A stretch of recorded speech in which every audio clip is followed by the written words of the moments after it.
વિદ્યાર્થી મિત્રો, આજે વિદ્યાધીશ વિદ્યા સંકુલ દ્વારા ધોરણ 9 ના વિદ્યાર્થીઓને ઓનલાઈન શિક્ષણમાં કૌશિકભાઈ પંડ્યા આપનું હાર્દિક સ્વાગત કરે છે।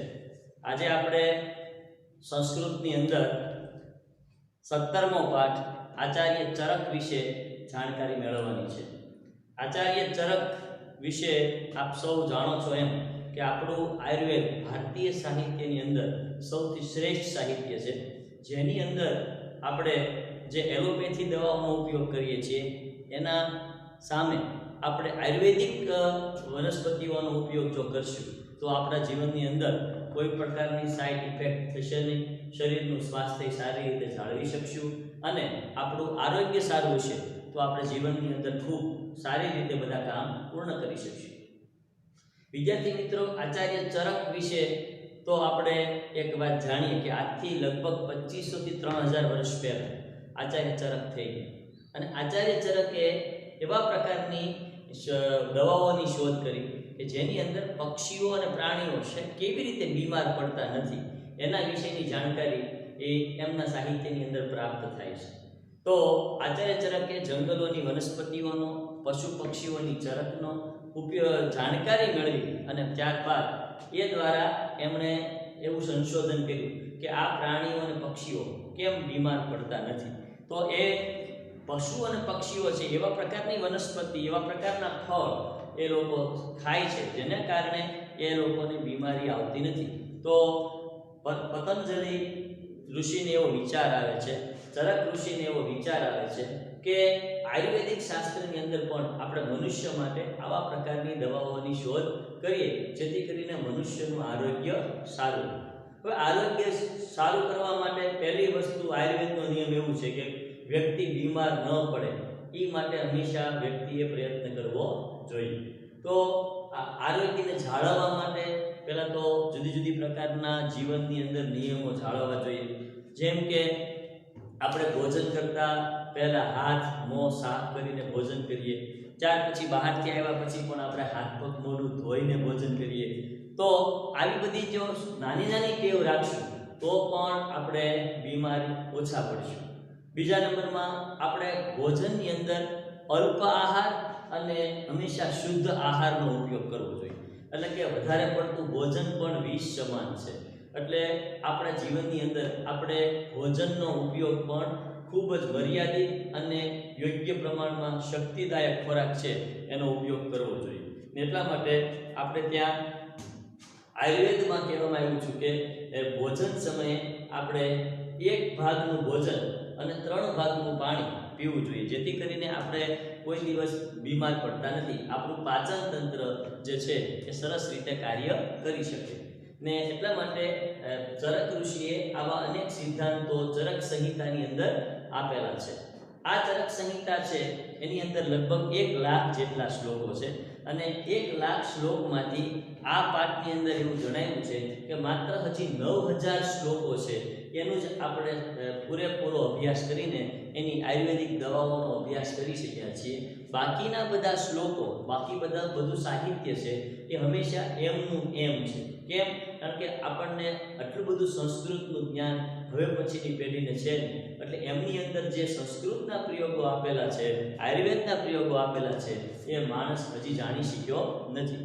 આજે આપ જોઈ રહ્યા છો કે કોરોના જેવી મહામારી બીમારીમાં પણ આપણે આયુર્વેદ દ્વારા તે આ બધા બીમારીઓમાં રાહત મેળવી શક્યા છીએ। એલોપેથી દવા છે એ આમાં કારગર નીવડતી નથી, જ્યારે આયુર્વેદિકની દવાઓ છે એ આપણને ઘણી બધી રીતે મદદરૂપ થઈ રહી છે।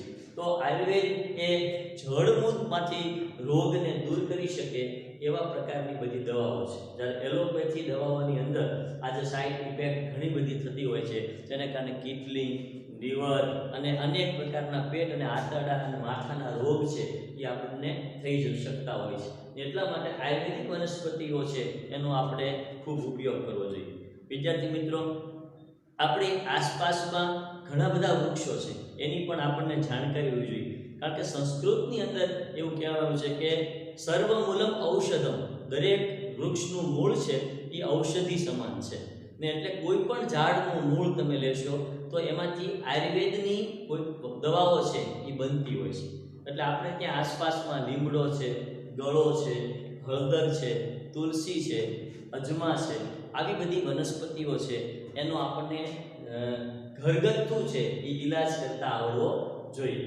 આપણે જો ઓફલાઈન શિક્ષણ ચલાવતા હોત તો આપણે ખરેખર આ બધી વનસ્પતિઓનો પ્રોજેક્ટ પણ આપણે બનાવી શકીએ.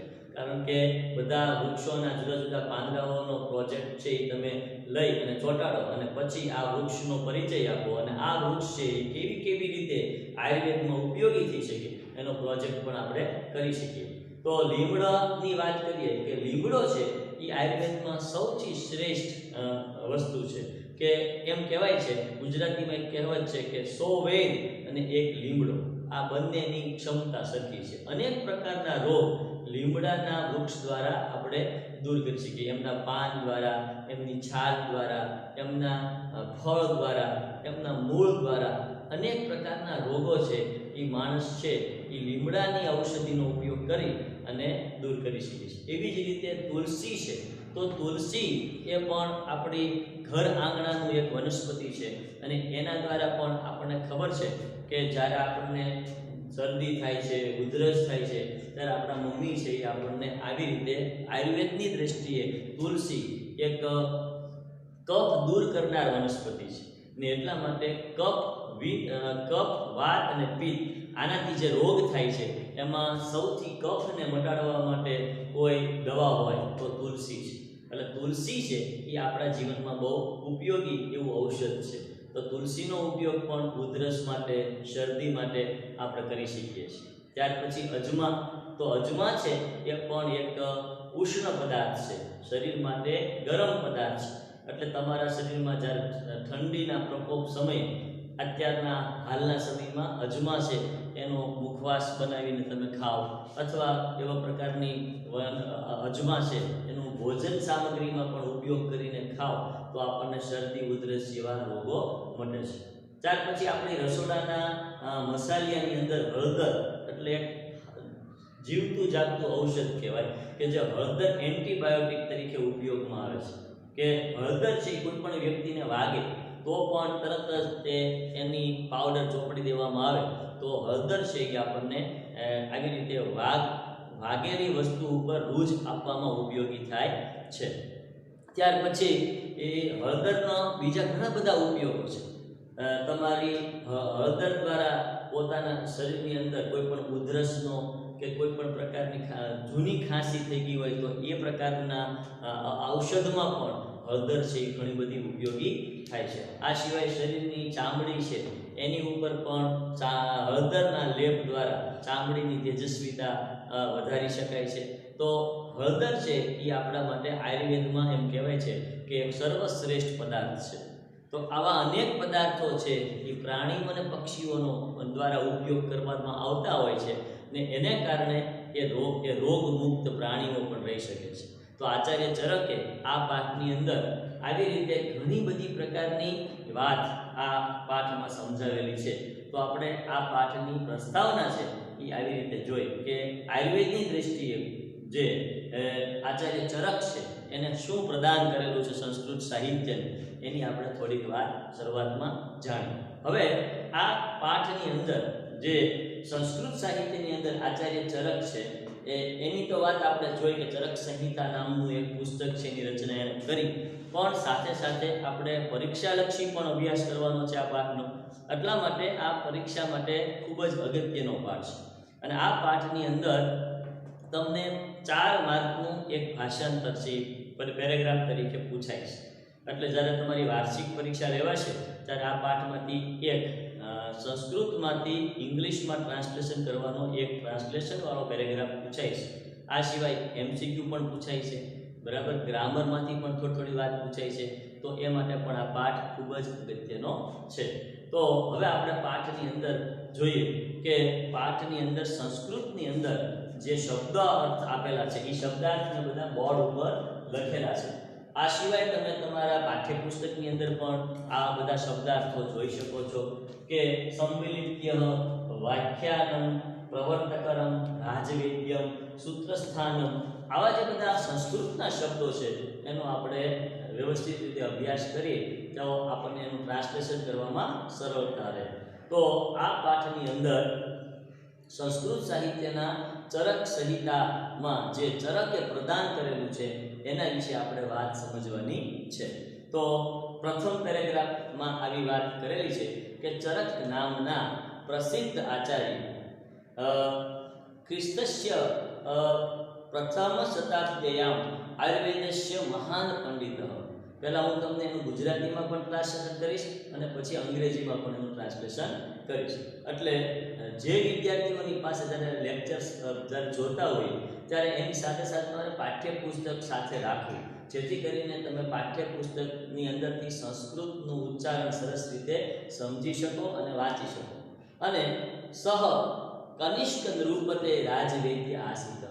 તો આનું ટ્રાન્સલેશન એવું થાય છે કે ચરક નામના પ્રસિદ્ધ આચાર્ય ઈસવીસનની પ્રથમ શતાબ્દીની અંદર એ આયુર્વેદના મહાન એક પંડિત થઈ ગયા. તે કનિષ્ક રાજાના રાજવૈદ્ય હતા. કનિષ્ક નામનો રાજા હતા, એના એ રાજવૈદ્ય હતા. તો આવી રીતનું એનું ગુજરાતીમાં ટ્રાન્સલેશન સમજી અને પછી આપણે અંગ્રેજીમાં પણ ટ્રાન્સલેશન સમજવાનું છે કે the famous venerable teacher by the name Charak, so great scholar of the Ayurveda in the 1st century AD, and he was the royal physician of the Kanishk. બરાબર. આવી રીતની એની પહેલા પેરેગ્રાફનું જે ટ્રાન્સલેશન છે એ તમારે પાકું કરવાનું છે, કારણ કે પરીક્ષાની અંદર 4 માર્કમાં આ પેરેગ્રાફ આવે છે. ફરી વખત જોઈએ. The famous venerable teacher by the name Charak, a great scholar of the Ayurveda and lived in the 1st century. He was the royal physician of the Kanishk. સમજાઈ ગયું? તો આવી રીતે વારંવાર એને ટ્રાન્સલેશન કરશું તો આપણને આ ટ્રાન્સલેશનમાં આપણને વાંધો આવે નહીં. Very good. તો હવે આપણે આગળ જોઈએ કે બીજો સેકન્ડ પેરેગ્રાફ છે એ કેવો છે તો કે યશ્ય આચાર્યસ્ય ચરક સંહિતાયામ સુપ્રસિદ્ધ ગ્રંથ વર્તતે. આ આચાર્ય ચરક સંહિતા નામનો સુપ્રસિદ્ધ ગ્રંથ છે. આ સંસ્કૃત સાહિત્યનો સૌથી શ્રેષ્ઠ ગ્રંથ છે. આયુર્વેદસ્ય પ્રાચીનતમેષુ, આયુર્વેદના પ્રાચીન ગ્રંથોમાં આ ગ્રંથ છે એની ગણના થાય છે. એટલે કીધું છે કે આયુર્વેદસ્ય પ્રાચીનેષુ વિશ્વ વિખ્યાતેષુ ગ્રંથેષુ યશ્ય ગણના ભવતી. તો વિશ્વની અંદર આ જે ગ્રંથ છે એની ગણના થાય છે, એની ગણતરી થાય છે. તો આવો આ એક સુંદર મજાનો સંસ્કૃત સાહિત્યનો ગ્રંથ છે. તો વિદ્યાર્થી મિત્રો, સેકન્ડ પેરેગ્રાફની અંદર એવું કહેવામાં આવે છે ઇંગ્લિશ ટ્રાન્સલેશનમાં કે of this great teacher there is a famous treatise name Charak Samhita, and it is the counted among the most ancient world famous trees of the Ayurveda. ફરી એકવાર જોઈએ. Of this great teacher there is a famous treatise named Charak Samhita, and it is accounted among the most ancient world famous trees of the Ayurveda. Ayurveda એક એવા પ્રકારનો ગ્રંથ છે કે જે આપણું જે અત્યારની જે એલોપેથી દવા છે એની સામે પણ આપણું આયુર્વેદ છે એ ઘણું બધું જૂનું સાહિત્ય છે, ઘણું બધું શરીર માટે ઉપયોગી એવી પ્રકારની દવાઓ આપનારું સાહિત્ય છે. એટલા માટે આપણે વધારે ને વધારે છે એ આયુર્વેદનો ઉપયોગ કરવો જોઈએ, નહીં કે એલોપેથી. માથું દુખે છે તરત ટીકડી લઈ લો એવું હોવું જોઈએ નહીં. પણ અમુક પ્રકારની આપણે દવાઓ આયુર્વેદમાં લઈએ તો આપણને પણ આ બધા રોગમાંથી આપણે મુક્તિ મેળવી શકીએ છીએ. તો આવી રીતે સેકન્ડ પેરેગ્રાફની વાત આપણે જોઈ. ત્યાર પછી થર્ડ પેરેગ્રાફ આ પ્રકારનો છે કે યસ્મિન ગ્રંથે, આ ગ્રંથમાં સૂત્ર સ્થાનમ, નિદાન સ્થાનમ, પછી વિમાન સ્થાનમ, શરીર સ્થાનમ, ઇન્દ્રિય સ્થાનમ, ચિકિત્સા સ્થાનમ, કલ્પ સ્થાનમ, સિદ્ધિ સ્થાનમ ચેતી યશ્ય પ્રકરણાની સંતિ. યસ્મિન એટલે કે આ ગ્રંથમાં સૂત્ર સ્થાન, નિદાન સ્થાન, વિમાન સ્થાન, શરીર સ્થાન, ઇન્દ્રિય સ્થાન, ચિકિત્સા સ્થાન, કલ્પ સ્થાન, સિદ્ધિ સ્થાન, ચેતી अष्टो प्रकरणानि सन्ति अने येषु प्रकरणेषु समिलत्य विशन्त्यु एकाशतम आ बधा प्रकरणोमां लगभग 20,000 જેટલા જુદા જુદા પ્રકરણો આપેલા છે. તો આટલી વાત છે એ આપણે પહેલા આમાંથી સમજવાની છે કે આયુર્વેદની અંદર જુદી જુદી પદ્ધતિઓ દ્વારા જુદા જુદા પ્રકારની સારવાર થાય છે. જેમ કે સૂત્ર સ્થાન, તો સૂત્ર એટલે ગુજરાતીમાં જેને દોરો કહેવામાં આવે, તો દોરાથી ઘણા બધા પ્રકારની ચિકિત્સા આયુર્વેદમાં થતી હોય છે. દાખલા તરીકે એક સામાન્ય ઉદાહરણ આપને આપું કે કોઈને સાપ કરડ્યો હોય તો આપણે સાપ કરનાર વ્યક્તિના પગ પાસે દોરી બાંધી દેવામાં આવે જેથી કરીને ઝેર આગળ જાય નહીં. તો આ સૂત્ર સ્થાન દ્વારા કરવામાં આવતી આયુર્વેદિક એક પ્રકારની આ સારવાર છે. એવી રીતે બીજી ઘણી બધી સારવારો છે કે જેના દ્વારા આપણે નિદાન સ્થાન, કોઈ પણ વ્યક્તિ છે એને શરીરના નાડીના ધબકારાઓ દ્વારા પણ નિદાન કરીને કયા પ્રકારનો રોગ છે એની પણ આપણને જાણકારી આયુર્વેદ આપે છે. તો આવા અનેક પ્રકારની પદ્ધતિઓ છે એ સંસ્કૃતની અંદર ચરક સંહિતામાં આપેલી છે. તો વિદ્યાર્થી મિત્રો જોઈએ આટલી લીટીનું ઇંગ્લિશમાં translation. It is the Christ there are 8 exercise and sutra sthanam, nidan sthanam, viman sthanam, sharir sthanam, indriya sthanam, chikitsa sthanam, kalpa sthanam and siddhi sthanam.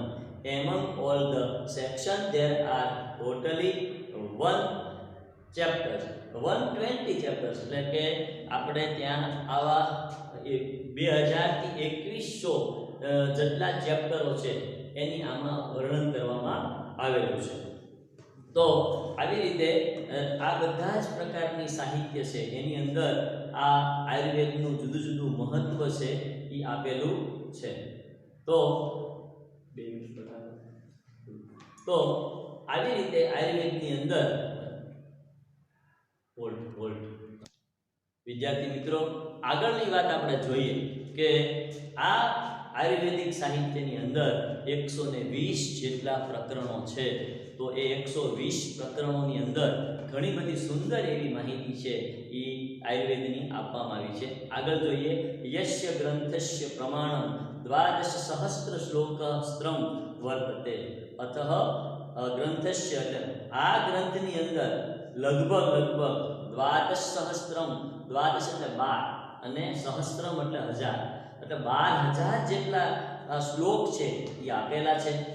અત્ર પ્રાયઃ સહસ્ત્રદ્વયમ, એમાંથી માત્ર હજી 2000 જેટલા શ્લોક, 10,000 શ્લોક તો એમ છે, તો 2000 જેટલા શ્લોક આયુર્વેદ ઉપયોગમ, આયુર્વેદના ઉપયોગ માટે વિસ્તૃત વ્યાખ્યાયમ અસ્તિ, વિસ્તૃત રીતે વ્યાખ્યાયિત થયેલા છે. અસ્મિન વ્યાખ્યાન, આ વ્યાખ્યાનોમાં જ્વર શબ્દનો અર્થ થાય છે તાવ, અને રક્તપિત્ત એટલે કે રક્તપિત્ત, ઉન્માદમ એટલે કે માનસિક રીતે અપસેટપણું, અને અતિસારહ વધારે પડતું શરીરમાં ડિહાઇડ્રેશન થાય, અને પ્રમેહાદિના અને ઘણી વખત આપણને મધુપ્રેહ એટલે કે ડાયાબિટીસ જેવા રોગો થાય એની પણ આયુર્વેદ દવા આપે છે. ઉદરમ એટલે પેટ, શિરો એટલે માથું, અને હૃદયાદિના એટલે હૃદય વગેરે જેવા રોગોમાં પણ નિવારકાની વિનાશાની એટલે કે તેનું નિવારણ પણ કરે છે અને એનો વિનાશ પણ કરે છે. તે જળ મૂળમાંથી રોગ છે એને દૂર કરે છે. ઔષધાની ઉલ્લેખિયાની, આ બધા રોગોનો ઉલ્લેખ આ બધા ગ્રંથોમાં કરવામાં આવેલો છે, જેમ કે ચરક સંહિતામાં કરવામાં આવેલો છે. એવમ હિ મન્યતે, આવું મનાય છે કે ભારતે ઔષધ વિજ્ઞાન પ્રવર્તક અયમેવ આચાર્ય, ભારતના કોઈ ઔષધના પ્રવર્તક એટલે પ્રચાર પ્રસાર કરવા વાળા કોઈ આચાર્ય હોય તો એ ચરક છે. ચરકથી કોઈ વિશેષ વ્યક્તિ બન્યું નથી ને એટલા માટે ચરક છે એ આયુર્વેદમાં સૌથી શ્રેષ્ઠ એમ કહેવાય કે આચાર્ય હતા. તો આપણે એનું અંગ્રેજીમાં ટ્રાન્સલેશન જોઈએ કે યસ્ય ગ્રંથસ્ય પ્રમાણમ 12 શ્લોકમાકમ વર્તતે. તો in this a condition the medicine that your intended the disease such is the fever, leprosy, phrezy, and dysentery, diabetes, etc., and the disease of the abdomen, head, and heart are medicines indeed. In this way, this Werner's teacher annul in the consider to be the founder of the phonological in the India. બરાબર, આવું કોઈ ઇન્ડિયામાં આની સિવાય કોઈ બીજો વ્યક્તિ છે એ થયો નથી. ફરી એકવાર જોઈએ કે આ જે ગ્રંથ છે એ કેટલી રીતે ઉપયોગી છે, એના કેટલો વિસ્તૃત આ ગ્રંથ છે. તો the size of this, the trees consist of the 12,000 verses. There are the detail in the description of the composition of the approximately 2,000 medicine.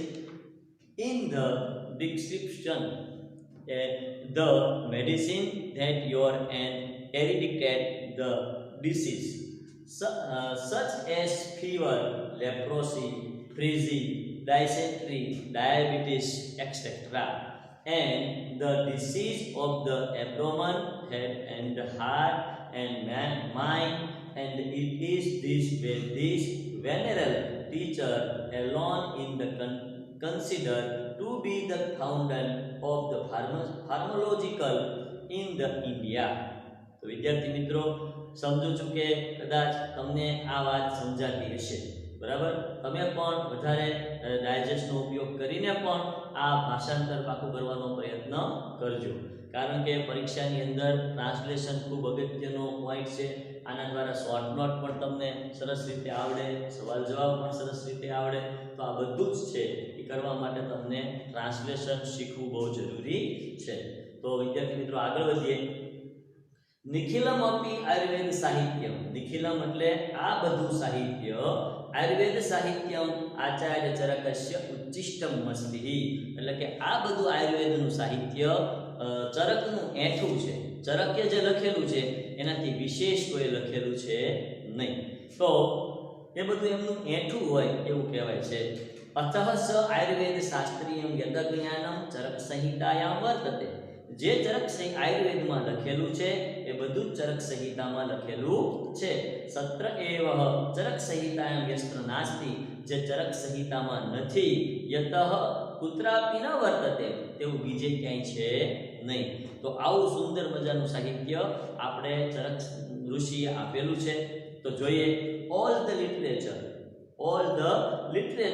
on the Ayurveda is the left over of the Acharya Charak, and what is knowledge mathematical Ayurveda is the in Charak Samhita. The same is seen anterior.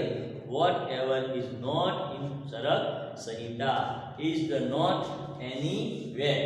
તો આના જેવું બીજું કોઈ સાહિત્ય આપણને પ્રાપ્ત થતું નથી.